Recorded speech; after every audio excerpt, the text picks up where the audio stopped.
ഇപ്പോൾ പഹൽഗാം ഭീകരാക്രമണത്തിൽ ജീവത്യാഗം ചെയ്യേണ്ടി വന്ന ആർ രാമചന്ദ്രൻ, നമ്മുടെ പ്രിയപ്പെട്ട മലയാളി രാമചന്ദ്രന് ശ്രദ്ധാഞ്ജലി അർപ്പിക്കുകയാണ് നാട് മുഴുവൻ.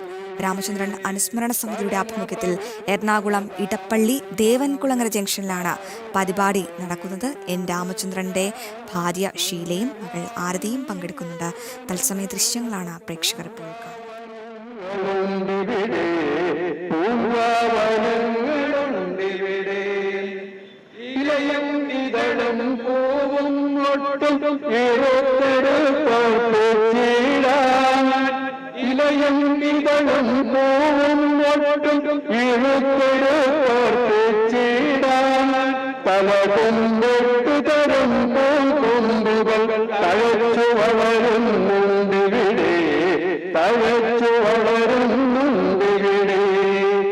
അടിമുടി സേവന വാസന വിതറി അമ്മയ്ക്കൊട്ടിച്ചിടാനായി പല നിറമെങ്കിലുമൊറ്റ മനസ്സായി വിടർന്നിടുന്നു മുകുളങ്ങൾ, വിടർന്നിടുന്നു മുകുളങ്ങൾ.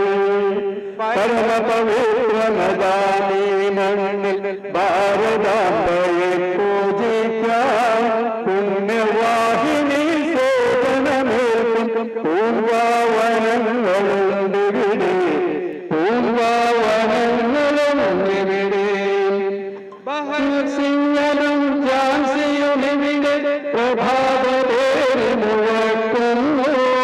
ശ്രീനാരായണനരവിന്ദന്മ ഇവിടെ കോവ് തുറക്കുന്നു, ഇവിടെ കോവ് തുറക്കുന്നു.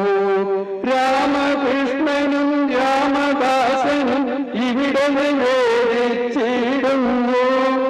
ഇവിടെ വിവേകാനന്ദ സ്വാമികൾ ബലിഹവ്യം തോടുന്നു, ബലിഹവ്യം തോടുന്നു. പരമപവിത്രമതാനീ മണ്ണിൽ ഭാരതാംബയെ പൂജിക്കാൻ പുണ്യവാഹിനി സേവനമേൽക്കും പൂങ്കാവനങ്ങളുണ്ടിവിടെ, പൂങ്കാവനങ്ങളുണ്ടിവിടെ. അവരുടെ ശ്രീപീഠത്തിൽ നിത്യം നിർമാല്യം തോടുവരാനായി ഇവിടെ തളിരിടുമൊരൊറ്റ പോട്ടും വാഴ പൊഴിഞ്ഞു വീഴില്ല, വാഴ പൊഴിഞ്ഞു വീഴില്ല.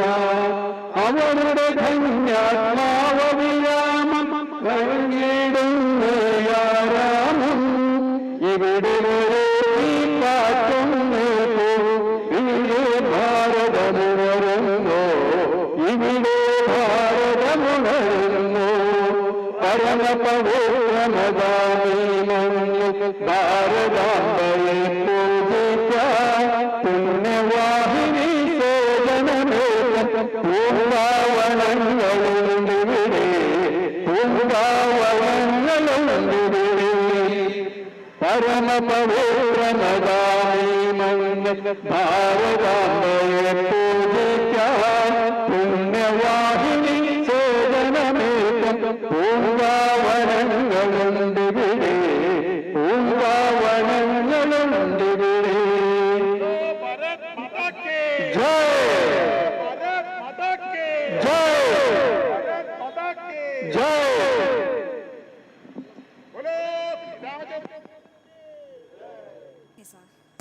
പഹൽഗാമിൽ ജീവത്യാഗം ചെയ്ത ആർ രാമചന്ദ്രന്റെ ശ്രദ്ധാഞ്ജലി ചടങ്ങുകൾ, എൻ രാമചന്ദ്രന്റെ ശ്രദ്ധാഞ്ജലികൾ പുരോഗമിക്കുകയാണ്. ഭാര്യ ഷീല, മകൾ ആരതി എന്നിവർ പങ്കെടുക്കുന്നുണ്ട്. കൊച്ചിയിൽ നിന്നുള്ള തത്സമയ ദൃശ്യങ്ങളാണ് പ്രേക്ഷകർ. കഴിഞ്ഞ വർഷം ഇതേ സമയം ഒന്ന് ആലോചിച്ച് നോക്കൂ. വിനോദസഞ്ചാര കേന്ദ്രമായ പഹൽഗാം എത്ര മനോഹരമായൊരു താഴ്വരയാണെന്നറിയാമോ?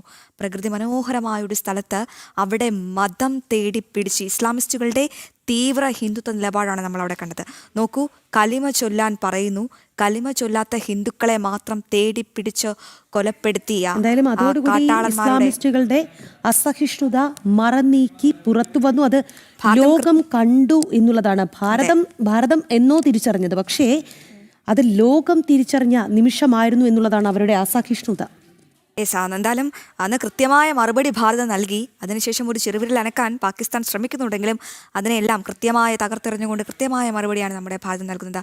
രാമചന്ദ്രൻ ഉൾപ്പെടെ 23 പേർക്കാണെന്ന് ജീവൻ നഷ്ടമായത്. ആ 23 പേർക്കും വേണ്ടി ഓപ്പറേഷൻ സിന്ദൂർ എന്ന പേരിൽ ഭാരതം ഓപ്പറേഷൻ സിന്ധൂരിലൂടെ ഭാരതം കൃത്യമായ മറുപടി നൽകി പാകിസ്ഥാന് എന്നുള്ളതാണ്. അന്ന് പഹൽഗാമിൽ 26 ജീവനുകളാണ് നമുക്ക് നഷ്ടമായത്. അതിനുള്ള ചുട്ട മറുപടി ഓപ്പറേഷൻ സിന്ധൂരിലൂടെ ഭാരതം നൽകി എന്നുള്ളത് കൂടി ഈ ഘട്ടത്തിൽ നമ്മൾ അന്ന് നമ്മുടെ ഭാരതീയരെ കൊന്നൊടുക്കിയ ഭീകരരുടെ വീടും കുടുംബവും അവരെ മൊത്തം, അതായത് ചൂട് മുടിപ്പിക്കുകയായിരുന്നു ഭാരതം. ഉന്മൂലനം ചെയ്തു എന്ന് തന്നെ പറയണം.